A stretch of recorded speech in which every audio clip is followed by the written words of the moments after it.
Korean-san, long time no see. Long time no see. It's really great to see you again. And we have to appreciate, we have to thank Madarabe-san for giving us such great opportunity of dialogue. And actually he's here and he's watching us. Madarabe-sensei, arigatou gozaimashita. Arigatou gozaimasu. Anyway, you remember we co-authored and we published this book. Wow. Wow. It's a great book. It didn't sell very well, unfortunately. No, it sold. You're an author of many books in Japan. Yeah.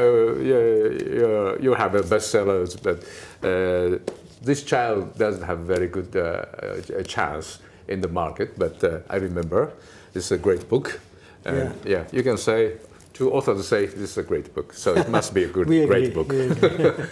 Anyway, today, basically, Madarabe-san wants us to cover the main topics of this book.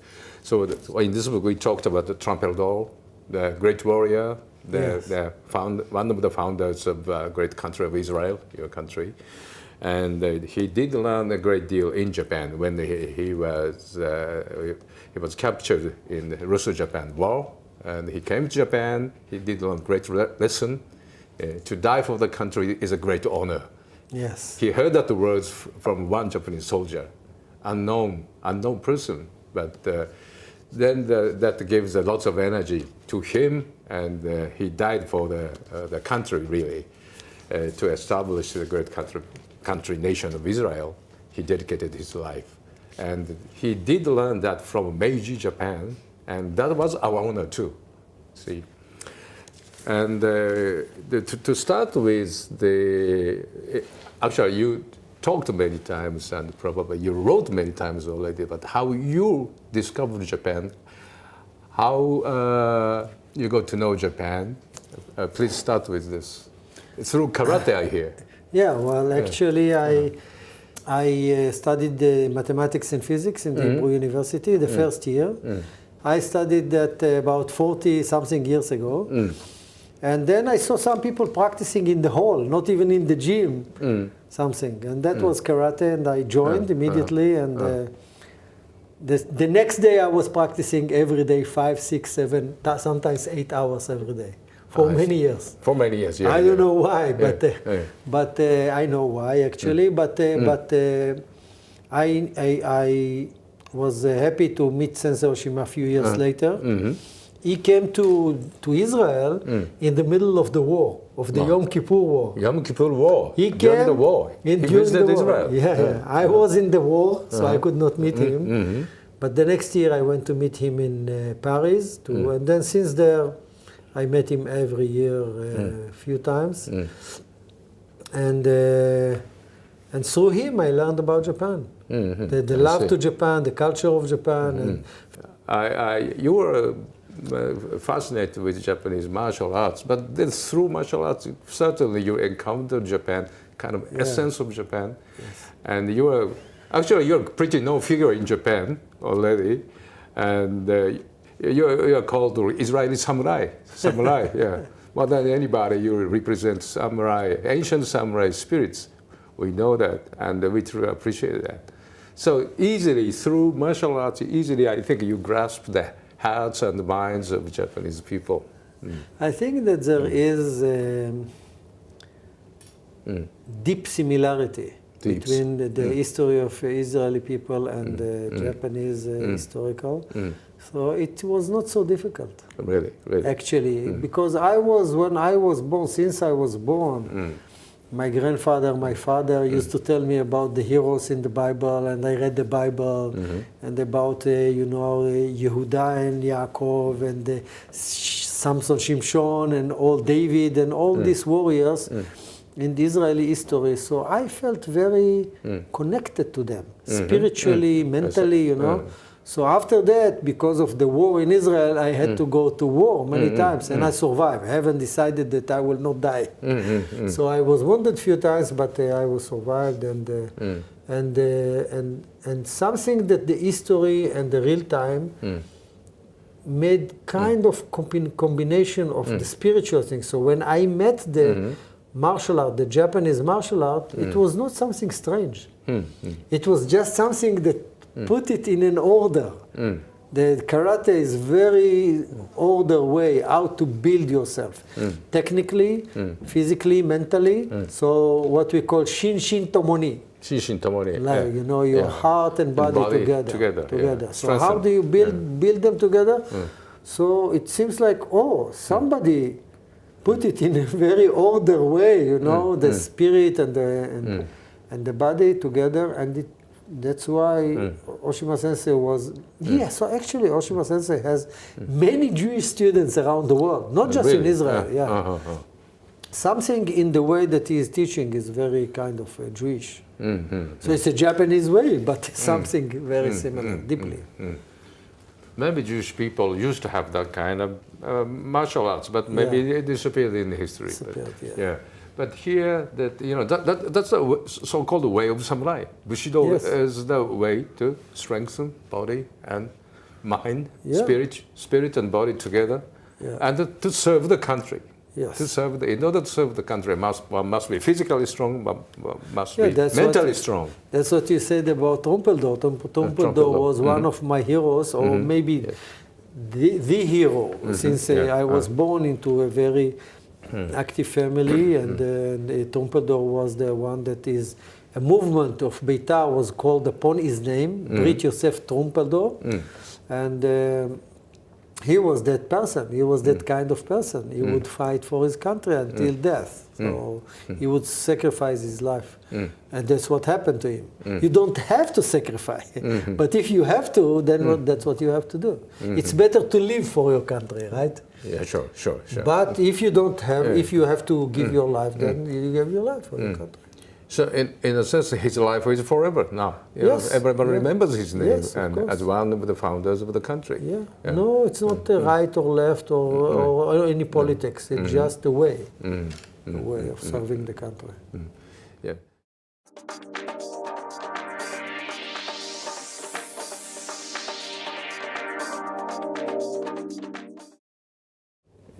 The Japan used to be a country of samurai. Used to be. Unfortunately, today Japan is not a country of samurai. I cannot. If I can say, still Japan is. I will be very happy, but that is why. So we can learn from your country, Israel, and the Jewish people's full-mindedness. This always being alert to the security. This is something we lost after 1945. We lost the war, and of course we made our own mistakes. But there was a cause of the war too. However, after the war, through the occupation period, the Japanese were almost forced to think. We were forced to think that all the military thing is evil, and even the defense forces, armed forces of the country, which is necessary to every country, should be abandoned. That kind of clause is written in our constitution during the occupational period. So we were all brainwashed at that time. Almost all the Japanese people were brainwashed by that kind of, very stupid pacifism.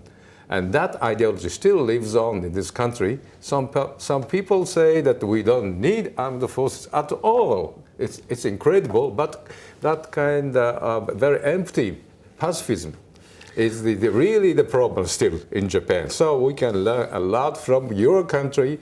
People are very much concerned with the national security, surrounded by 22 possible enemies. So that is I respect Israel and your people. And you carried a very important message to Japan in this sense too. Well, let me agree mostly, but let me disagree with you a little bit. Sure, of course. Well, I think that in a society, in every society, there is the core, the center of truth. Every society has its own, every country has its own. I think the core of Buddhism, of Bushido, still exists in Japan. I learned it from Japan. Otherwise, I would not be here. You know, if I wouldn't do karate, I would not be ambassador. That's a very strange track of destiny, right? Yep. So I learned, and that came from Oshima Sensei and his ancestors, whatever. So it means it doesn't have to spread all over the country, but the light, we call it the light, the core, the center still exists here. So it's just a matter of center. core, yeah. Center of the so, center. Yeah, so, so where, when it's still there, it's very easy to spread it. If it disappears, it's a big problem, but it didn't disappear. Okay. How I know that it did not disappear? You know, the loyalty to the, you know, to the emperor or to the country, or actually moved a little bit to loyalty for your company somehow. And people are still acting as very loyal to their company. They will fight, they will work very hard in order that... That's one of the big success of the Japanese economy, which is like a miracle in the world, right? After the Second World War, Japan was totally erased. You know, I always remember the picture in the Prime Minister office of Japan. There is one picture of Tokyo flat and one picture today. And it was not so long ago. We are talking about how many? 72 years? 72 years before. But that has happened, you know, the rebuild was much faster. So I think that the problem of people that don't see the necessity of strengthening Japan exists. Many people. But the core understand. And they understand that it has to be strong because it's very simple rule of the jungle. The jungle of the new modern society or the jungle of the jungle is the same. There is no vacuum. If you are not strong, somebody will control you or destroy you. Yeah. So Japan has to gain its strength back. That's very natural. And now it is strong economically with ups and downs, but still number 3 in the world, which is amazing anyway. And it has to gain its strength as a military power, as a security power. When you have a power, you have a chance to have a peace. If you don't have a power, immediately it's a cause for a war. Somebody will want to take you over, and then you have to fight. But if you are strong, you don't have to fight. We call deterrent power. When we were weak, we are subordinate to something, some great power that somebody is going to control us, control you. That's the law of the jungle. So we have to be strong enough to protect ourselves. Then there is a way of peace. Yes. Hopefully. If you say, fortunately, you said that Japan still has a core. Many things were destroyed, but we have a core. So as long as we have a core, we can spread it. We can revive the tradition. So there is a hope. The hope is it's here. So I don't want Japan to be in a situation like Israel, under pressure. But the moment there will be real pressure on Japan, they will be ready for that. That's no question. So I prefer that there will be no pressure like that, and Japan will find its way with this core strength. But so you are surrounded by the many possible enemies, and now we see the threat from North Korea. And even the South Korea new president is very pro-North Korea. And you know the danger of the Chinese communists. And Putin is not really a great friend of Japan, too. And the United States, our ally, reliable ally. But in the long run, in the very long run, the power of the United States on the downslope, even the President Trump said so. The President Obama said so. So we have to strengthen ourselves. That we never need militarism, etc. We don't like to dominate militarily other country. We have no ambition for that.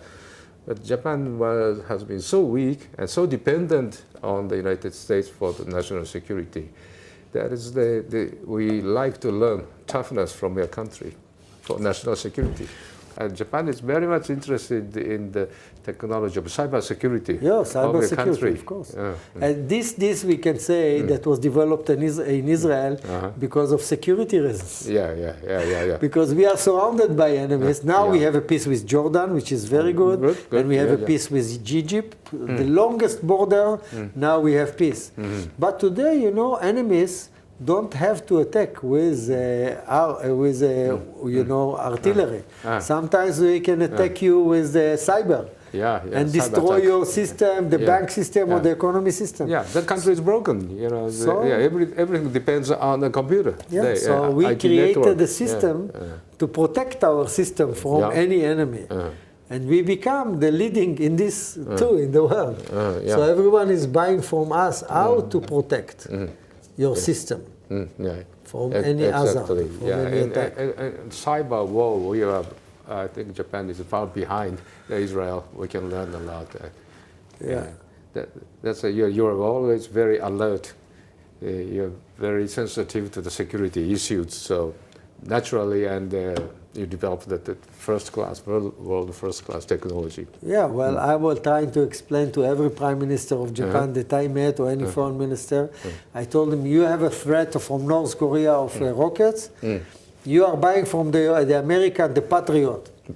Patriot is shooting over your head, and the success is maybe 20-30%. Israeli has arrow missiles that attack the enemy rocket. It's a protection. It's not against. It's not attack rocket. It's a protection against. That it can attack the missile over the head of the enemy. So if he's throwing a chemical bomb, it will not fall on your head. For example, if you throw a rocket on your head, I hope will not happen. But then you shoot the rocket over your head, all the chemical or whatever will go on your head. So Israeli has this technology, but Israeli also developed something that nobody actually needs, because we have enemies very close to us, like Gaza district, you know? They can throw us a very short rocket. So nobody believes that you can have a protection against this rocket because it's a very short distance. But Israeli, about 5 years ago, developed, we call the shield, something shield. Shield, but it's not a shield. It's a system that the moment the rocket comes out, they send many rockets, becomes like a shield. Iron shield, they call it. Iron dome. Iron dome or something like that. So even from a short distance. So Israel is protected. That's why, in some way, we are not worried from the rocket, the atomic bomb of Iraq. We said this is danger for the region. But for us, we are protected. Saudi Arabia is most worried from the Iran than Israel. Because Israel can protect itself, and Saudi Arabia cannot protect itself. No.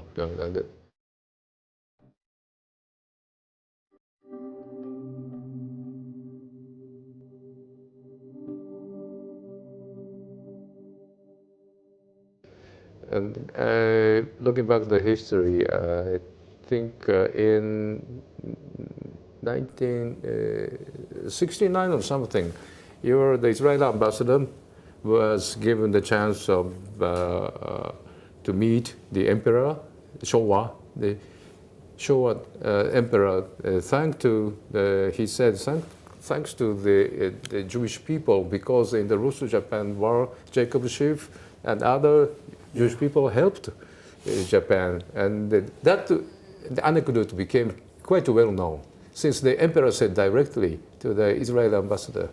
And the people remembered how that kind of thing happened actually in the Russo-Japan, where Japan was out of money, and that time Jacob Schiff and the Jewish people bought the Japanese national bond, and that was a very big the event in the Japanese history. With that money, we could fight through the Russo-Japanese war.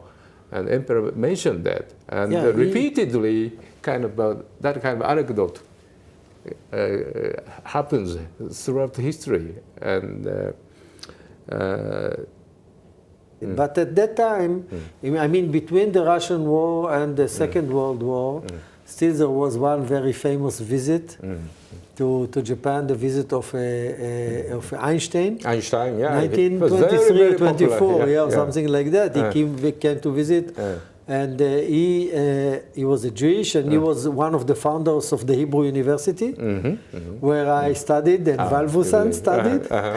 He said when he left Japan after 45 days that he was touring all over Japan, and he got many friends here, especially one.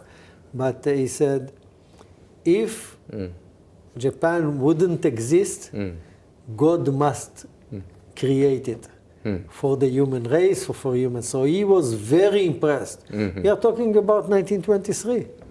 It's very old Japan in a way, comparing to the modern world, but Meiji influenced a little bit, but not all the way. So he was very impressed by the Japan tradition, by the people, by the science, by everything. So that was kind of a small light relation between Japanese and Jewish people. And during the war, 1940 to 1940, Japan joined, I think, 1942 or 43, something like that. Until 45, there were some lights, good light, in the tragedy of the world. And there was some light of people, Japanese people, that saved many Jewish people, even though they were partners of the Nazi regime. The Sugihara son that saved the people, Sugihara, and the General Higuchi? General Higuchi in China that saved thousands of Jewish people. So this kind of light in the middle of the darkness, we have to appreciate. Yeah. That really that makes me happy. Yeah. Still, there were those people.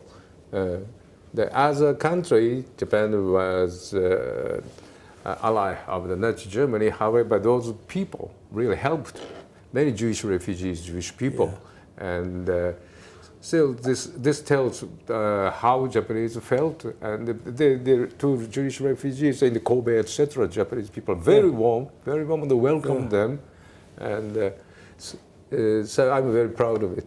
Yeah, well, it's maybe you don't.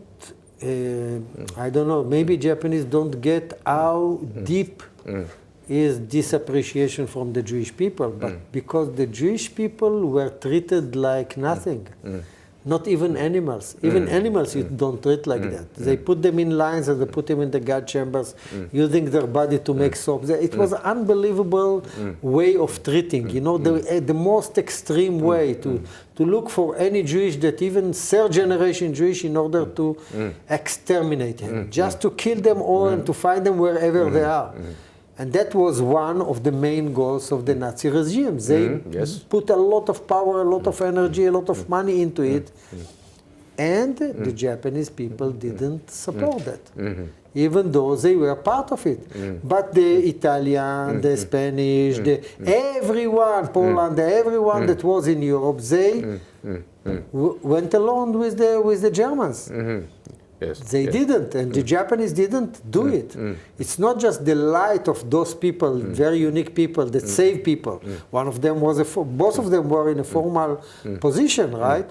But still, the government of Japan didn't say to them, don't do it, or didn't collaborate with the German to look for Jewish people and kill them. So that's for the Jewish people is more than appreciation, because that's, you have to try to imagine a situation that Jewish people run away like hunted animals. And there is one nation that is part of the Nazi regime and does not support it.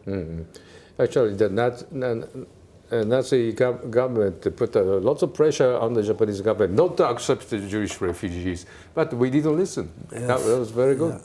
So since the very beginning of the Meiji period, this country has been anti-racism, any kind of racism. So because Japanese people, colored people, we are on the side of the white people. They discriminate us. So that is a sense. So we are anti-racism, racism of any kind. That is a great principle of the Japanese foreign policy, even before the war. And following that principle, so we accept Jewish people, why not? So they are the victims of the worst kind of racism.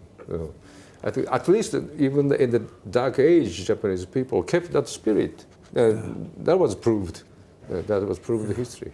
Also, after the Second World War, the first country that recognized and created diplomatic relations with Israel in the whole Asia was Japan. 1952, it's exactly 65 years ago, Japan created diplomatic relations with Israel. Yeah. So that's also show the sign of the positive and the collaboration relations between the two countries.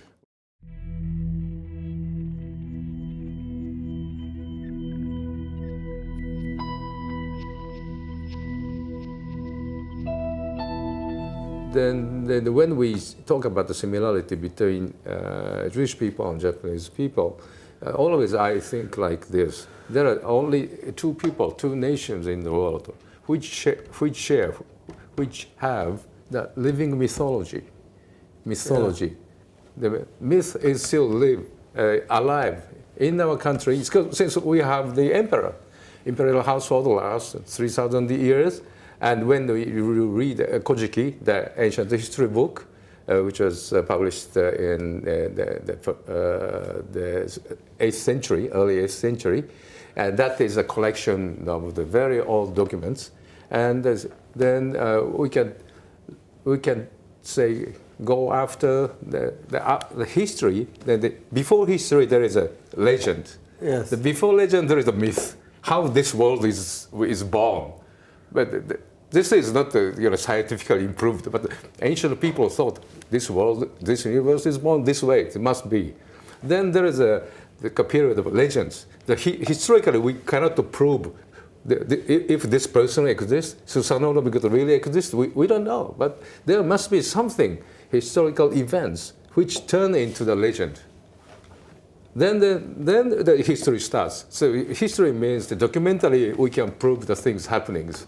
Yeah. So we have the history, the legend, then mythology. I think the very first part of the Testament, Christians call Old Testament, your Bible, is nothing but mythology, how this world is born, in a very symbolic words. It's written. Then legends, then mostly history. I hear there is an archaeology based on the Old Testament. Then if you believe this kind of thing must happen, since the Bible says, then the archaeologists to find the real things that remains, etc. So you start with the certain mythology. We start with the Japanese mythology, and it's still alive. We have the emperor. In your country, unfortunately, if I visit your country, then I cannot see the offspring of King Solomon, King David. But your religion is alive. It's a living religion. People have the real faith. What is the triangle? Triangle is the Bible and God, all the tradition, the people of Israel, and the land of Israel. These three elements, if you keep these three elements, you will be stable forever. Yeah, please say that again. Three elements? God? Three elements. God and Bible, like God the Bible, the Bible, the Bible. The land, and the people. People. So Japan has these three things. They have the tradition with Tenoeka, they have the land of Japan, and they have the people of Japan. But as a nation, the only two nations in the world that are keeping this triangle, and that's kept them as a nation, is the Japanese and the Jews. Great. Yeah.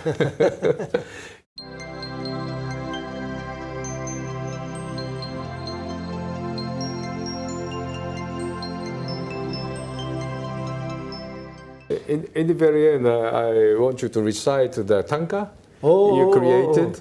That was very funny, this tanka story. I was asked by, I wrote it I had it in my computer. So, okay. So the story of this tanka, I was asked from one organization, Motokyo, to write a tanka for the big gathering in the Budokan in Tokyo. And they asked me to write about Jerusalem and peace. Jerusalem and peace. Peace. That's what there was their ask. Big topic. And then tanka, you have to send the message, Sure. Go chi. Syllables. So I started to write and ask until finally. Then 1 year they read it, and I was in Israel, so I could not read it when I was not in the gathering. Then 1 year later, 2007, just my last year in Japan as ambassador, I went to Kobe and the Ayabeshi, I think their center, and I was supposed to give a lecture. And then they told me, can you read your tanka at the end of your lecture? And I said, oh, I didn't bring it with me. I don't remember by heart. So I said, no problem. We have it. Because we made it a prayer, and we are singing it every day. Wow. I said, okay, I didn't know, so can you show it to me? So they gave it to me, and it goes like that. Because it's tanka, so you have to make it a short message, very clear. You know? Sure. Every letter has a meaning. Every word has a meaning, and the words are connecting. So finally you have a meaning. I hope so. So it goes like this in Japanese. Erusalemu hinoru hitobito ten no kami itsu ka korareru ai to heian. The meaning was, you know, at that time when I was writing it, there was a lot of terror in Jerusalem, and we are talking about 2006, 2007, and today it's very peaceful, but at that time was very, very problematic. And then you have to write a song about peace at that time, so it's very difficult. So I said, what is the hope? What is the hope? That heaven will not give us peace unless we will make it. We will make it ourselves. So the idea was that if people will pray not only pray, do things for peace. Pray and do. Then Kami-sama from heaven will listen, and in the right time will come and bring love and peace to the world. So that's the meaning in English. So Erusalemu, Jerusalem, Hinoru Hitobito, people that are praying, Ten no Kami, the God of heaven, Itsuka Korareru, someday will come and bring Aito Heian, will bring love and peace. And in Hebrew it's Yerushalayim, Anashim מתפללים, אלוקים בשמיים, יום אחד יבוא ויביא איתו אהבה ושלום. ושלום. Shalom is, in Hebrew, it's shalom means konnichiwa, hello. Also sayonara, we use it, but actually the meaning is peace. Peace. So when we meet each other, we say peace, peace on you, peace. In Arabic, it's the same. Arabic is doing the same. It means when they meet, they say salam, or salam alaikum, shalom aleichem. And then when they say ma'aka salam, she will be a salam, will be a peace with you. So they're using the word peace together. So because we are original, we are from the same source. Shem, Semic. Semic is the when we say anti-Semitic, it's like anti-Semitism is not exactly against Judaism, it's supposed to be against all the Semitic people. So Shem was one of the three sons of Noah. Noah Kubuni. So Noah has three sons, Shem, Ham, and Yefet. So Shem was the line of the Shem people, actually Arab and Jewish people. So the Indian, let's say shalom. Shalom. Shalom. Shalom. Shalom. Thank you very much. Thank you very much.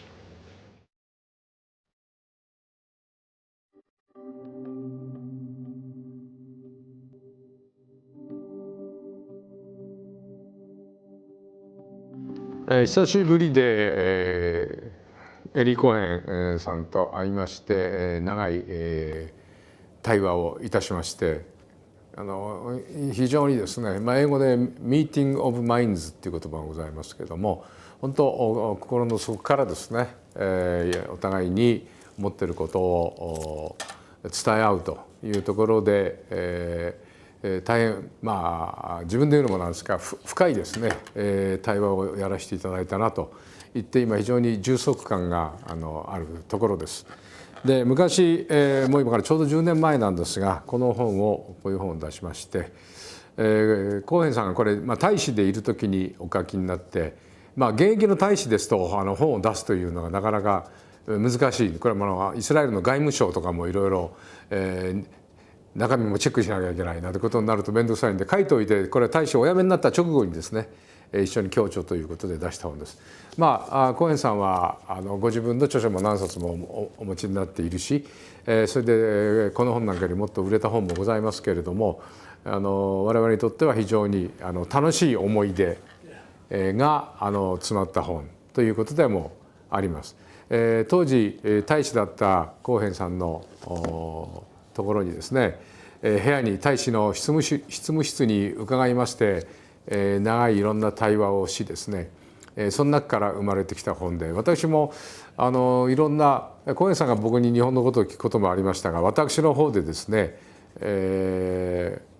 イスラエルの建国の歴史、あるいはそのユダヤ教の信仰のことについてということでいろんな勉強もさせていただきました。でこの時の会話で覚えておりますのは、日本は八百万の神々で多神教というのが元来の日本の神道のこの自然観であると。でイスラエルの民ユダヤ人というのはユダヤ教ですから一神教で、一神教の元祖であるユダヤ教と、これ全然世界観が違うのかというと、そういうもんでもないんじゃないかということですね。というのは神様は唯一の神様でありますと。だけども神の働き作用ですね、神様の働きっていうのは無限なんだと。だからそれぞれの神の働きをですね、それぞれに名前を付けて読めば八百万の神と無限にあるという言い方もできると。だから一神教と多神教で全然違うんだという捉え方じゃなくてですね、その多様な大自然のさまざまな働きをその神聖なものとして神として呼ぶんだとすれば、でも大元の大自然は一つなんだと、大元の神様は一つなんだと。日本の神話の古事記の初めにも一番初めに雨の水上主の御事があったと書いてありますが、これは大宇宙の中心の神様という意味ですね。そしてさまざまな働きがそこから生まれてくる。機能としては無限であると。そうすると一神教と多神教だから話ができないっていうんじゃなくて、本来そこの間にも対話というのが成り立つんじゃないかということでですね、大いにですね話が盛り上がったのことを覚えております。で私が今日に一番言いたかったことはですね、ユダヤ人というものはかつて国家があったんだけど国家がなくなってしまった。それから1900年経ってイスラエルという国を作ったんですね。でその間もユダヤ人はですね、科学の世界でですね、文化の世界で大変な功績を世界的に上げてきたと。しかし国家がないということによってですね、非常に悲惨な弾圧を受けてきたと。やはりいろんな考え方あるけども、やっぱり国家というものをもう一度作らないとダメだと。でこれがシオニズム運動と言われるものですけれども、それが結実して第二次大戦後にこのイスラエル国というものができたわけであります。ですから世界中のユダヤ人がこのイスラエルという国の安全ということについては本当に心を砕いて考えている。で国家がありませんでしたから、そこで戦うですね兵士というものもいなかったわけでありますけど、国家が作ることによって、ユダヤ人は2000年ぶりに戦うことを思い出したと言っております。要するに国家の防衛のためにはですね、やはり自らの命をですね時には捧げて国を守らなきゃいけないということですね。その決意、これはやはりナチズムなどのホロコーストの体験を経て非常に強固なものがある。だからイスラエルの国の中でいろいろな考え方がある。右のあれば左の考え方もあるけども、イスラエルの国家の安全を守るということについてはイスラエルの国民は団結している。それだけじゃなくて世界中のユダヤ人がですね、イスラエルに住んでいないユダヤ系の人たちもそこに心を砕いているということ、これは一番日本人が学ばなきゃいけないことじゃないかと私は今日思っております。で日本は侍の伝統もある国で武士道というものがある国であって、そして明治維新で統一国家というものを作ってですね立派な国を作っていた。しかし第二次大戦で敗戦をしてしまいましてですね、戦うことを忘れてしまった。自分の国は自分で守らなきゃいけないというごく当たり前のことをですね、忘れてしまったというよりも忘れさせられてしまった。そしてこの占領時代、よくアメリカと言いますが、アメリカだけじゃないですね、アメリカもソ連も占領国だったんで、これが分割統治するような形で日本をですね統治して、そして占領時代に強制されたのが今の現行憲法ということであって、これはその通りに読むと軍隊を持っちゃいけないし、国は自分の手で守っちゃいけないというふうに書いてあるわけです。それが非常に大きな誤解を生んで、日本が形式的には独立した後もですね、米軍基地が日本中にあってこれは実際上日本の防衛をしていると、アメリカ軍が主で自衛隊が従であると、アメリカ軍の方が主な存在で、そしてそれを補うものとして自衛隊があるというようなですね、誤った国防観が国民の大多数のものになってしまっているというのは非常に残念なことで、先ほどコーヘンさんがですね、いや各コアですね、日本国の伝統のコアはちゃんと生きてるんじゃないかと、だからそれを広げればですね、また日本は強い国になる、大丈夫だとおっしゃっていただきましたが、私も大変にそれによって勇気づけられました。で、憲法を改正してですね、これはやっぱり9条を改正して、やっぱり日本は自衛のためにちゃんと国軍というものを持ちますということを言うのはですね、これはあまりに当たり前のことじゃないかと。戦後70年経ってようやく敗戦が処理できるのかなということだと思います。日本もですね、僕は日本の近代の外交史の中でやはり三国同盟、ナチスドイツとのこの同盟条約というのは非常に日本を誤った道に導いたものだというふうに思います。しかし、歴史を調べてみると、この三国同盟、日本がナチスドイツの同盟国だった時代も日本はユダヤ人差別には反対であると、人種差別に反対であるということで、ユダヤ人の亡命者をどんどん日本で受け入れてですね、しかも民間がですね、優しくその人たちを受け入れて、その難民のですね人たちをですね、この救済したという歴史があります。そのことをコーヘンさんも覚えてらしてですね、有名なのはですね、杉原千畝さんという人がいましたけども、それ以外にもですね、この樋口喜一郎さんという陸軍のですね、後将軍になりますが、この人も大変な数のユダヤ人を助けております。それから日本がこの本で書きましたのは、日本がね主催をして満州でですね、極東ユダヤ人会議というようなものを開いて、ユダヤ人の保護、これをやっていこうということもやりましたし、ここで小辻さんというですね、博士が大変頑張って、向こうのカウフマンというですね、これユダヤ教の方の指導者と協力したとか、そういう美しい話というものはいっぱいございます。ユダヤ人が本当に一番世界中から見捨てられて苦しんでいた時に手を差し伸べたのは日本人であったということ、日本だけとは申しませんが、国家としては日本だけであったということをですね、これも若いイスラエルの人たちにも世界中のユダヤ人の人たちにもよくご理解いただきたいというふうに思います。日本は形の上はナチスドイツの同盟国であったけども、人種差別反対だったんだと、亡命ユダヤ人を優しく受け入れた国だったんだということは、コーヘンさんも力説していただいていてですね、大変我々にとっては日本の歴史の誇りであるというふうに思います。今日とにかく国家安全保障ということに最も気を配っているのがイスラエルという国です。そこから私は学ぶことが今度は大いにあるんじゃないかと。日本はずっと侍の国であったんですが、戦後単なる商人の国になり下がってしまいまして、もちろん商業も必要です、製造業も必要です、職人さんも必要なんです。士農工商と言いましたけど、農工商ももちろん大事なんですけども、士という国を守る人たちがいなくなってしまったら国は成立しません。農工商だけの国というのはありえないんですよね。そのことをですね、我々は今日のイスラエルの体験から多くを学ぶことができるんじゃないかというふうに思っております。今日は真鍋さんのおかげでですね、大変に意味のある対話をやらせていただいたなと、そして私自身もですね、非常に多くのものをまたコーヘンさんから学ばせていただいたというふうに思っております。ちなみにトランペルドールという今日取り上げた人のことについては、この本をですね、ぜひお読みいただきたいというふうに思います。どうも今日はありがとうございました。